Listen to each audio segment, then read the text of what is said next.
अस्सलाम वालेकुम दोस्तों, अॼु अव्हांखे मीटिंग जे हवाले सां ॿुधाईंदासीं त सेक्रेटरी एजुकेशन साहब हिकु मीटिंग घुराई आहे। जेके बि डीओज़ आहिनि प्राइमरी ऐं सेकेंडरी साइड जा ॿई, इन में सखर ऐं हैदराबाद रीजन खे जेको आहे जेके आहिनि district region not but district Sukkur ऐं जेकी हैदराबाद जा जेके बि डिस्ट्रिक्ट आहिनि उन्हनि खे नाहे घुरायो वियो। इन मां इहो थो लॻे त उते कमु जेको आहे कंप्लीट थियल आहे। हैदराबाद रीजन सुठो निभायो आहे, थी सघे तो उनजा हिकु ॿ ज़िला रहंदा हुजनि ऐं सखर रीजन बि सुठो निभायो आहे। उते थी सघे तो खैरपुर में अञा ताईं प्रोसेस कुझु सिलो आहे, अञा ताईं PST जी प्रोसेस उते कंप्लीट नाहे थी, जॾहिं त जेको सखर असांजो डिस्ट्रिक्ट आहे उन कंप्लीट करे छॾियो आहे प्रोसेस पंहिंजो। ऐं घोटकी में बि PST जी जेका सिलेक्शन कमेटी आहे उहा हले पई ऐं उहा हिकु ॿिनि ॾींहंनि में कंप्लीट थी वेंदी या शायदि कंप्लीट थी वई आहे। त अहिड़े हवाले सां जेके बि ज़िला आहिनि जिन में थोरो कमु आहे रहियल, त जेके सेक्रेटरी साहब आहिनि उन्हनि घुरायो आहे उन्हनि डिस्ट्रिक्ट्स खे। ऐं इहा मीटिंग ॾिसो, वॾी ॻाल्हि इहा आहे त हिन मीटिंग खे आचर जे ॾींहं ते रखियो वियो आहे। तव्हां इन मां अंदाज़ो लॻाए था सघो त सेक्रेटरी साहब केतिरा इन कम सां जेको आहे उन्हनि जो लॻाव आहे। उहे चाहिनि था त जल्द खां जल्द सिंध जे स्कूलनि मां जेका उस्तादनि जी खोट आहे उहा ख़तमु थी वञे।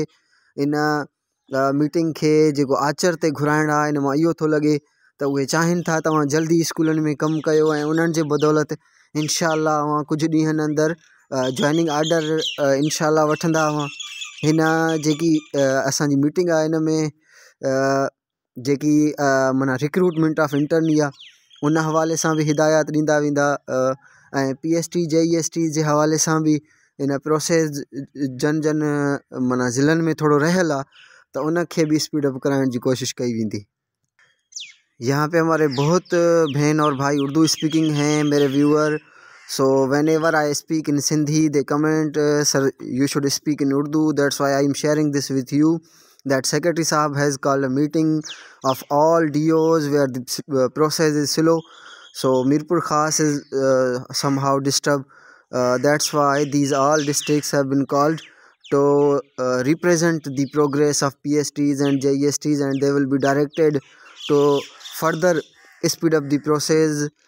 जितने भी हमारे हैं DOs सिवाय सखर और हैदराबाद के सबको बुलाया गया है, और जहाँ जहाँ पे प्रोसेस कुछ स्लो है वहाँ पे प्रोसेस को इंशाल्लाह स्पीड अप कराया जाएगा।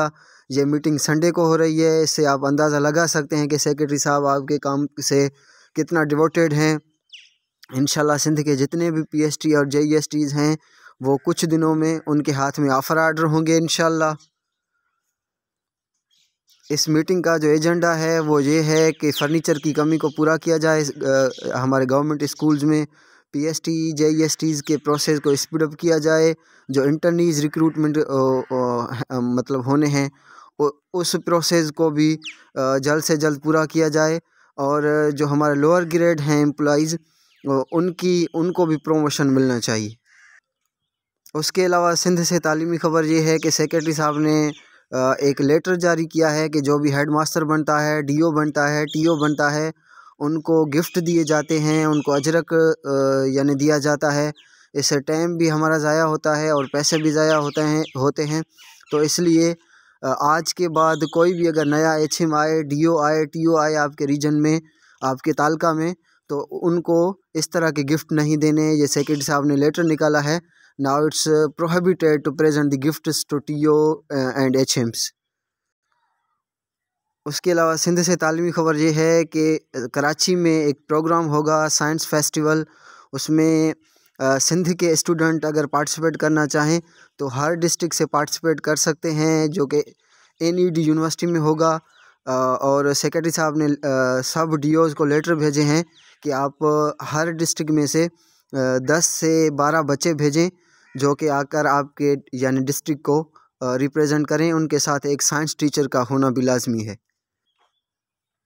दोस्तों, जेकॾहिं अवां सम्झो था त असांजे हिन चैनल मां अव्हांखे सिंध जूं तालीमी ख़बरूं मिलनि थियूं ऐं हीअ अव्हांखे कुझु ॼाण यानी ॾियनि पिया, त काइंडली असांजे हिन चैनल खे अव्हां पंहिंजे दोस्तनि ताईं पहुचायो। इनखे WhatsApp ग्रुप में हिन जो लिंक शेयर कयो, जीअं असांखे वधि खां वधि दोस्त जेको आहे ॿुधी सघनि ऐं असां वधि खां वधि यानी दोस्तनि ताईं ॼाण पहुचाए सघूं।